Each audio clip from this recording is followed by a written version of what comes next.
नमस्कार, न्यूज अनकटमध्ये आपलं स्वागत। सविस्तर वृत्त पाहणारच आहोत, पण त्याआधी नजर टाकूयात काही महत्त्वाच्या हेडलाईन्सवर। दोन्ही राष्ट्रवादी एकत्र येण्याबाबत मला काहीही माहित नाही, शरद पवार यांचं वक्तव्य। पुन्हा मुंबई गोवा महामार्गावर खड्डेच खड्डे। प्रगतशील आणि प्रयोगशील शेतकऱ्यांशी कृषी मंत्र्यांनी साधला संवाद। आणि गोकुळच्या अध्यक्ष निवडीत सर्व नेत्यांनी एकमतानं घेतलाय निर्णय, आमदार सतेज पाटील यांचं वक्तव्य। नमस्कार, मी तनया, आपण पाहताय न्यूज अनकट। आता पाहूयात बातम्या विस्ताराने। गेल्या काही दिवसांपासून राज्यात सातत्याने दोन्ही राष्ट्रवादी एकत्र येणार अशी चर्चा होती। यावर पत्रकारांनी बारामतीमध्ये माजी केंद्रीय कृषी मंत्री तथा राष्ट्रवादीचे संस्थापक शरद पवार यांना प्रश्न विचारला असता याबाबत मला काही माहित नाही अशी प्रतिक्रिया त्यांनी दिली आहे। त्यांच्या या उत्तरानं राज्यातील जनता संभ्रमात पडली आहे। साहेब, गेल्या काही दिवसापासून सातत्याने चर्चा होती की दोन्ही राष्ट्रवादी एकत्र येणार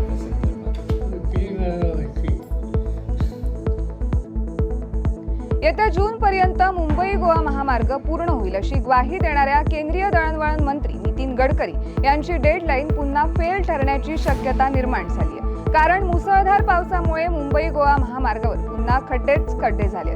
या खड्ड्यांचा नाहक त्रास पुन्हा वाहन चालकांना सहन करण्याची वेळ आली आहे। मागील आठवड्यात राज्याचे उपमुख्यमंत्री अजित पवार यांनी सुद्धा रायगडचे खासदार सुनील तटकरे यांना सोबत घेऊन ठिकठिकाणी रखडलेल्या रस्त्याचा आढावा घेतला होता। मात्र पहिल्याच पावसात खड्डे पडू लागल्यानं हा मार्ग पुन्हा होईल का अशी चिंता प्रवाशांना लागली आहे। कृषी मंत्र्यांच्या अध्यक्षतेखाली छत्रपती संभाजीनगर येथे कृषी विभागाच्या वतीनं प्रगत आणि प्रयोगशील शेतकऱ्यांचा परिसंवाद आयोजित करण्यात आला होता। शेती व्यवसाय अधिकाधिक किफायतशीर व्हावा तसेच कृषी विभागाचे सर्व निर्णय हे शेतकऱ्यांना मदत करणारे व्हावे या दृष्टीने शेतकऱ्यांच्या सूचनांना प्राधान्य देत असल्याची माहिती यावेळी बोलताना कृषी मंत्री कोकाटे यांनी दिली आहे। शेतकऱ्यांना प्रत्यक्ष शेती करताना आलेले अनुभव, विद्यापीठांनी केलेल्या शिफारसी, बाजारपेठ या सर्व बाबींचा एकत्रित अभ्यास करण्यासाठी कृषी आणि विद्यापीठांचे शास्त्रज्ञ यांचे एक पथक थेट शेतकऱ्यांच्या बांधावर जाऊन शेतकऱ्यांशी संवाद साधणार असल्याची माहिती कृषी मंत्र्यांनी दिली आहे।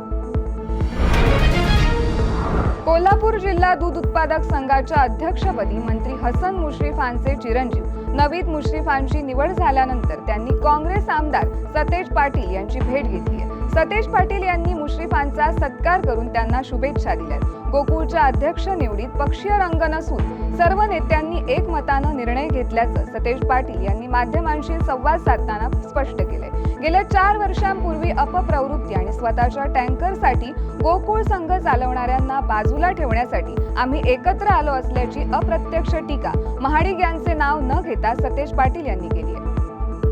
लढवली होती आणि काल आम्ही सगळेच नेते मंडळी एकत्रित बसलो। कालचं नाव निश्चित करून काल तो कागद माझ्याकडे देण्यात आला होता। मी सकाळी 2 वाजता तो विश्वासाबाजींच्याकडे दिला आणि सगळ्यांनी एकमतानं हा निर्णय या ठिकाणी घेतलेला आहे। त्यामुळे त्याला कुठलाही पक्षीय रंग किंवा जो बातम्यांमध्ये तसं काही नाही। राजेश शाह आघाडीमधूनच नावीद मुश्रीफ निवडून आलेले आहेत आणि त्यामुळे चेअरमन पदाची धुरा पुढच्या 1 वर्षाकरता आम्ही सगळ्यांनी माझ्या सगळ्यांनी आम्ही निर्णय घेऊन त्यांच्याकडे खरं पाहिजे नाव जे आहे ते चोईकरांचं नाव आलं इच्छुक शशिकांत पाटील चोईकर इच्छुक होते, बाबासाहेब चौगुले होते, अमर पाटील कोडोलीचे इच्छुक होते, करण गायकवाड होते, अजित नरके इच्छुक त्या ठिकाणी होते। शेवटी या प्रक्रियेमध्ये 2 घटक विश्वास आबाजी आणि अरुण डोंगरे यांच्या बाबतीत कुणाचाही संभ्रम नव्हता कारण की त्यांना आम्ही शब्द दिला। परंतु त्यानंतर प्रत्येक संचालकाला वाटत होतं की शेवटचं वर्ष आम्हाला मिळावं आणि मग त्यातल्या त्यात सरासर विचार करून आम्ही प्रत्येकाची इच्छा काल देखील अनेकांनी आपापल्या कार्यकर्त्याला मिळावं अशी इच्छा व्यक्त केली आणि मग शेवटी आम्ही सर्वांमध्ये ठरवलं की नावीद मुश्रीफांनाही जबाबदार। पुण्यश्लोक राजमाता अहिल्यादेवी होळकर यांच्या 300व्या जयंतीनिमित्त भारतीय जनता युवा मोर्चाच्या वतीनं युवा प्रेरणा संवाद कार्यक्रमाचं आयोजन पुण्यातील मॉडर्न महाविद्यालयाच्या प्रांगणात करण्यात आलं होतं। राज्याचे मुख्यमंत्री देवेंद्र फडणवीस यांच्या प्रमुख उपस्थितीत हा कार्यक्रम पार पडला। अहिल्यादेवींनी राज्यात कायदा व सुव्यवस्था निर्माण केली तसेच देशातील मंदिरांचे पुनर्जीवन, जलसंधारणा आणि एक कर पद्धतीचं श्रेय अहिल्यादेवींना असल्याचे मुख्यमंत्र्यांनी यावेळी सांगितलंय। या बातमीसह वेळ झाली एका छोट्या विश्रांतीची. लगेचच परत येऊ. पाहत राहा न्यूज अनकट. चला करूया माणुसकीचा हा नाट्य जागर. चला करूया जागर स्वतःमध्ये आणि सगळ्यांमध्ये माणूस शोधण्याचा. चला जागराला या हो, जागराला या हो, जागराला या तुम्ही, जागराला या. माणुसकीच्या जागराला या हो, जागराला या तुम्ही, जागराला या. थिएटर ऑफ रिलेव्हन्सच्या कलाकारांचा हा नाट्य जागर येतो लवकरच आपल्या भेटीला न्यूज अनकटवर. विश्रांतीनंतर पुन्हा एकदा स्वागत. आता पाहूया उर्वरित घडामोडी. बीड जिल्हाधिकाऱ्यांच्या उपस्थितीत साक्षार पिंपरी येथे छत्रपती शिवाजी महाराज महाराजस्व अभियान शिबिराचं आयोजन करण्यात आलं होतं. ग्रामपंचायत, महसूल आणि वन विभागाच्या अखत्यारीत नागरिकांची कामे जलद गतीनं व्हावीत तसेच शासनाच्या महत्वाकांक्षी योजनांची अंमलबजावणी संदर्भात या शिबिरात मार्गदर्शन करण्यात आलं. जिल्हाधिकारी विवेक जॉन्सन यांच्यासह तहसीलदार चंद्रकांत शेळके आणि अन्य कर्मचाऱ्यांनी यावेळी उपस्थिती दर्शवली. आपल्या विविध मागण्यांसाठी फासेपारधी समाजानं आमदार रवी राणा यांच्या घरावर मोर्चा काढलाय. अमरावतीच्या बडनेऱ्याच्या आमदार रवी राणा हे आश्वासक समितीचे अध्यक्ष असल्यानं सरकारनं फासेपारधी समाजाला दिलेल्या आश्वासनांची पूर्तता करण्याची मागणी यावेळी करण्यात आली आहे. तसेच फासेपारधी समाजाच्या विकासासाठी आर्थिक महामंडळ स्थापन करावे, रखडलेले घरकुलाचे प्रश्न मार्गी लावावेत अशा मागण्या करत राणांच्या घरासमोर ठिय्या आंदोलन करण्यात आलंय. महाराष्ट्र राज्यामधले फासेपारधी समाज अमरावती जिल्ह्यामध्ये बहुल संख्येमध्ये आहे. या अंतर्गत आम्ही 2005ला फासेपारधी पॅकेज वेगळं करण्याची मागणी आणि आंदोलन खूप मोठ्या प्रमाणात केलं होतं. पण त्या अनुषंगानं काही तीडमात्र शंका येऊन ते पारधी पॅकेज निर्माण केलं. पारधी पॅकेजमध्ये अनेक पुढजाती आहे. त्या पुढजातीच्या माध्यमातून फासेपारधी समाजाच्या विकासासाठी गावापर्यंत, तांड्यापर्यंत, बेड्यापर्यंत, वस्त्यांपर्यंत त्यांचा लाभच पोचू शकत नाही. म्हणून फासेपारधी समाज आज उघड्यावर आहे आणि यासाठी फासेपारधी पॅकेज निर्माण करण्यासाठी वेगळं आम्हाला पॅकेज निर्माण करण्यात यावी. फक्त अमरावती जिल्ह्याच्या विकासासाठी 15 कोटी रुपये देण्यात यावी. एक मागणी ते आहे.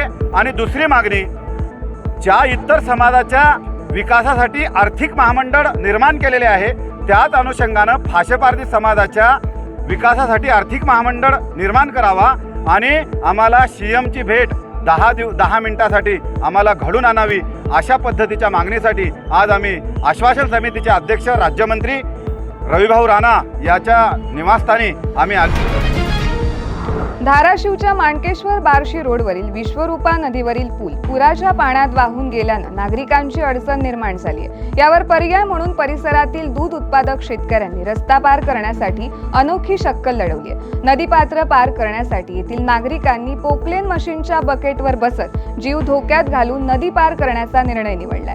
दरम्यान हा पूल तातडीनं दुरुस्त करावा अशी मागणी स्थानिकांनी केली आहे.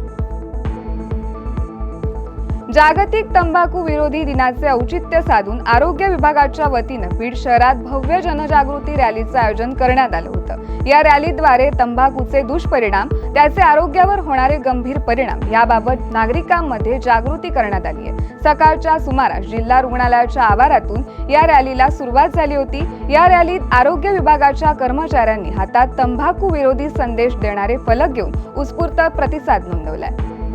आणि या तंबाखूला एक मजा म्हणून सुरुवातीला एकत्र बसणे, मित्रता वाढवणे, मग तंबाखू पासून, सुपारी पासून, पानापासून तुम्ही जाऊन बघा जरा. इकडे कॉलेजच्या अवतीभोवती किती पानाचे दुकान सजलेले आहेत. अगदी 10 रुपयापासून ते 2000, 3000 पर्यंत पान आहे. विचार करा. आणि तिथे जास्त तुमच्यासारख्या मुला मुलींची गर्दी आम्ही पाहतोय, कारण माझं घर त्या भागातच आहे. आणि हे बघून खूप वाईट वाटतंय की अनेक प्रकारचे विषारी साप, रुपी, व्यसन मुलांच्या अवतीभोवती विळखा घालतात.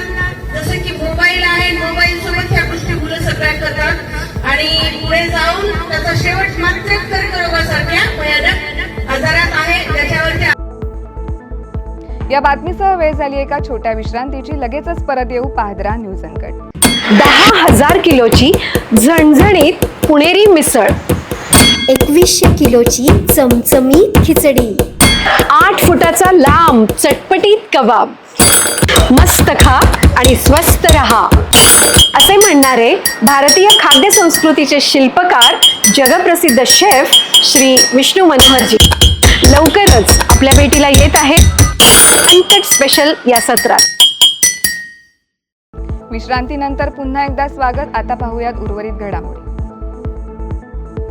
छत्रपती संभाजीनगरमध्ये एक अत्यंत धक्कादायक प्रकार उघडकीस आलाय. आजारी असल्याचं सांगून एका महिलेनं डॉक्टरला घरी बोलावून डॉक्टर सोबत आक्षेपार्ह कृत्य केलंय. त्या घटनेचं गुपचूप चित्रीकरण करून नंतर त्या डॉक्टरला 5 लाखाच्या खंडणीसाठी ब्लॅकमेल करण्यात आले. तसेच घटनावेळी खिशातील 78,000 रुपये देखील काढून घेतल्याची तक्रार डॉक्टर दीपक वानखेड यांनी पोलिसात दाखल केली आहे. या प्रकरणी महिलेसह 4 जणांवर गुन्हा दाखल करण्यात आलाय. छावा संघटनेनं काळ्या बाजारात विक्रीसाठी चाललेला खताचा टेम्पो निलंगा तालुक्यातील निटूर येथे पकडलाय. सोलापूरवरून आलेल्या एका ट्रकमध्ये बोगस खत अवैध मार्गाने विक्री होत असल्याची माहिती मिळताच छावा संघटनेचे निलंगा तालुका अध्यक्ष तुळशीदास साळुंखे यांच्या नेतृत्वात कार्यकर्त्यांनी संबंधित ट्रक पकडून पोलिसांच्या हवाली केलाय. सम्राट ॲग्रो इंडस्ट्रीज सोलापूर या कंपनीचे एक खत असून त्याचे सॅम्पल कृषी विभागानं तपासणीसाठी संबंधित विभागाकडे पाठवले. सदर कंपनी आणि दोषी कृषी अधिकाऱ्यावर कारवाई करावी अशी मागणी छावा संघटनेनं केली आहे. नमस्कार, जय छावा.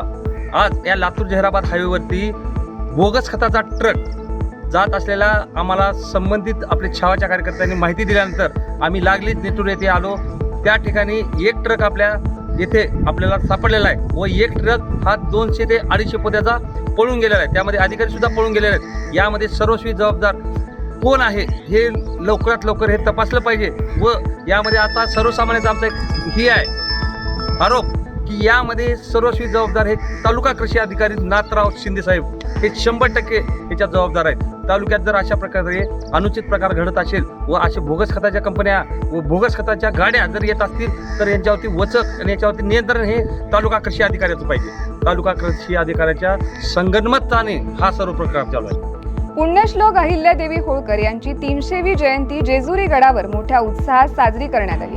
पुरंदर हवेलीचे आमदार विजय शिवतारे, माजी आमदार अशोकराव टेकवडे यांच्या उपस्थितीत अहिल्यादेवींना अभिवादन करून नागरिकांनी अहिल्यादेवींच्या पुतळ्यावर पुष्पवृष्टी आणि भंडाऱ्याची उधळण केली आहे. यावेळी देवस्थानच्या वतीनं 300 मुलींचं पूजन करून अहिल्यादेवींना अनोख्या पद्धतीनं अभिवादन करण्यात आलंय.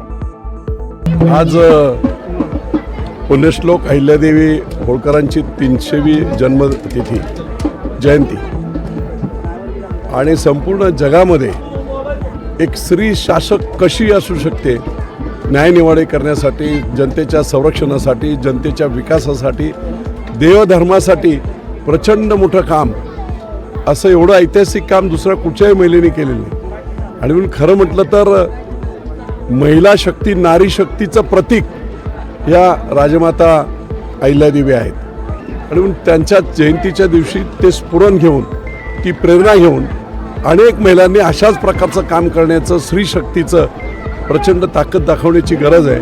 आणि म्हणून जयंतीच्या दिवशी सगळ्यात महत्त्वाचा संदेश हाच आहे की 50% असलेला समाज म्हणजे नारी शक्ती, महिला माता भगिनी यांच्यामध्ये प्रचंड आत्मविश्वास आला पाहिजे. आणि त्या आत्मविश्वासातून त्यांनी समाजाचं काम आणि समाजाचा हा संपूर्ण जो कारभार आहे त्याच्यामध्ये सुद्धा महत्त्वाचं योगदान त्यांनी आजच्या घडीला सुद्धा केलं पाहिजे. हा खरा संदेश. या बातमीसह वेळ झाली आहे. बातमीपत्रात इथेच थांबायची. तोपर्यंत पाहत राहा न्यूज अनकट.